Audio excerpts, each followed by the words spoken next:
I am really not looking forward to the comments on this video, but I finished Sonic Frontiers Update 3, so time to give my thoughts. Now, fair warning, this video is not going to be very positive, but before you go at it, at least hear me out, because I think I have some valid criticisms of the game that don't just boil down to skill issue. And believe me, we'll get to the skill issue talk later. But first, now that I have you here, if you're enjoying the content, mind clicking that subscribe button, it really helps out a lot. Thank you, back to the video. With Update 3 being the last of the content updates for Sonic Frontiers, it's safe to say that this is currently the final state of the game, and unfortunately, I am a little bit disappointed. Now that being said, I'm not exactly upset at Sega, because again, these are free content updates, they're not charging anything for them, and they do add to the game overall, they can't really take away. But that being said, there are a few things here that leave me worried for the future of the franchise. But let's get into that, starting with, of course, the playable characters, which is the main draw of the update.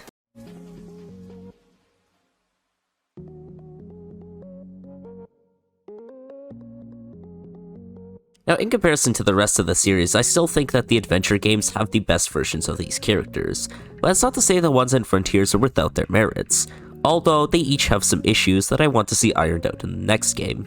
Starting off with the character that I actually like the most out of all three playable characters, which is surprisingly Amy. Now, there is one thing that I want fixed about her, and that is the overuse of tarot cards in her moveset. You know, what was once a cute little character trait has become her entire character. And it's kinda clear that Sega doesn't really know what to do with Amy, cause even in base Frontiers, her entire character arc was just kinda boring. But her platforming challenges are definitely the best out of the three playable characters, and I like using her moveset in creative ways. Amy is definitely very generous with her platforming, and I think she's more of like the easy mode character, because it's very easy to save yourself or just glide to far distances, which is appreciated. Now, the main issue I have with Knuckles is that his glide is very stiff, and there's a startup delay at the start where he sort of has a wind-up animation, and that's got to be the most annoying thing they literally could have added. Now, this gets better once you fully upgrade the glide with the maximum upgrade, but it's still not very satisfying, especially compared to Sonic Adventure 2. And speaking of other games, they also brought back the infinite jump Knuckles could do in Sonic Boom Rise of Lyric. Very cool. Sonic Frontiers does have a recurring theme of very poor air mobility, and that definitely carries over to these alternate playable characters, but I think Knuckles is the one that gets it the worst. You have no idea how annoying it is to make a full turn in the air with the glide when stuff like that wasn't an issue in Sonic Adventure 2. I know I'm making a lot of SC2 comparisons, but that's just the best comparison we have for Knuckles' gameplay style.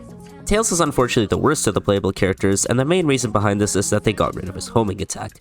You have no idea how many times this messed me up when I just threw a wrench instead of homing attacking to the enemy, or the spring, or whatever it is. If it wasn't for the tornado that Tails has, I would have said that this is one of the worst playable styles in the series, but fortunately for him, Tails does have the tornado ability in Sonic Frontiers, and that definitely redeems his gameplay a little bit in my eyes. It's essentially just a cheat code, but I'll let you guys unlock that for yourselves just to see how it is. But I hear you guys, if I have this many issues with the playable characters, then how bad is the rest of the update going to be since this is supposedly the best part? And this is where we can finally talk about difficulty. Now yes, Sonic Frontiers The Final Horizon is a step up from the base game in terms of difficulty by quite a bit. But there's a difference between good difficulty and bad difficulty. Let me explain. There's been a lot of comparisons being made that Sonic Frontiers Update 3 is just like a Dark Souls game, but with Sonic. And I can tell you that is literally the furthest thing from the truth. Dark Souls games have perfected the difficulty in video games by making it feel like you were the cause of all of your mistakes. Same with games like Metroid Dread. It was your mistake that led to your death. It wasn't the enemy being unfair or spamming projectiles on your screen, ahem, tank plus. Dark Souls games challenge you as a player and make you want to get better to beat the challenge that's placed in front of you. Sometimes this challenge is overbearing and just feels impossible, but you get better at it with enough attempts. And the ultimate satisfaction you get at the end feels super rewarding. Sonic Frontiers has absolutely none of that. Yes, setting your stats back to level 1, introducing a brand new parry that you never have the option to use again, and also giving you a 400 time limit for the rings in the Giganto, Wyvern, and Knight fights all back to back. Yeah, sure, that makes it more challenging, but the action itself isn't. It just places down an arbitrary requirement that makes it annoying to restart over and over again, especially since the lead up to each fight is still repeated. And as for the platforming, a lot of it just lacks the visual cues telling you where you're supposed to go. It's not challenging platform by any means, it's just a little bit confusing. And the game also has this issue a lot where it just doesn't tell you what you need to know. The game makes it unclear on what you're supposed to do on multiple occasions, the final boss, some of the platforming challenges, some of the combat. Even straight up when you launch into the game, you have no idea what you're doing, because the game has very little to tell you about it. And the worst part is, when you start to complain about these blatant mistakes and difficulty in video games, you just get bombarded with a skill issue. The game not telling me what to do or spamming my screen with projectiles isn't difficulty. It's just annoyance. So I urge you, if you ever hear anyone that's complaining about the difficulty in Update 3, maybe it's for a good reason. Don't just reply with skill issue and hear them out. I'm going to be making a whole video on the skill issue argument, and why it's not exactly a valid way to criticize someone who's criticizing a game. So keep an eye out for that. But it's not all bad, however, as the other aspects of the update I actually quite thoroughly enjoyed, at least for the most part. The new music was pretty stellar, especially all the new cyberspace tracks, all the character themes, especially Sonic's, which is a new Uranus Island theme. That one was really nice. Atani and the new music team really did a great job making the cyberspace levels sound cyberspacey. Not some of my best commentary. But another positive is the levels surrounding the cyberspace music, which are actually some of the better level designs from this game. My favorites were definitely the Tails Race ones. Those ones were really fun, and it's a really nice touch to see your S-rank time visualized in the game. It really makes you feel the time pressure.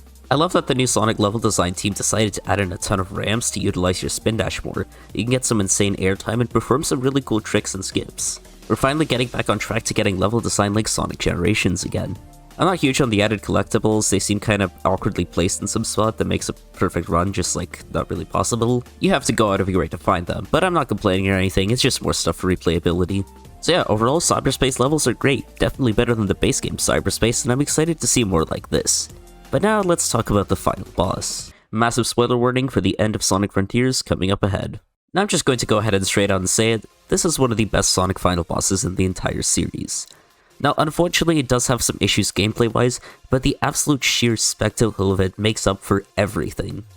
Just seeing Sonic power himself up to the cyber energy makes the trials almost worth it. Seeing Super Sonic 2, or whatever the heck you want to call him, going all out against this new End variant is just really cool. Everything is, from the transformation animation, to the set piece of the fight, and especially the finale, but I'm gonna let you guys play that for yourselves, because you definitely need to experience this firsthand.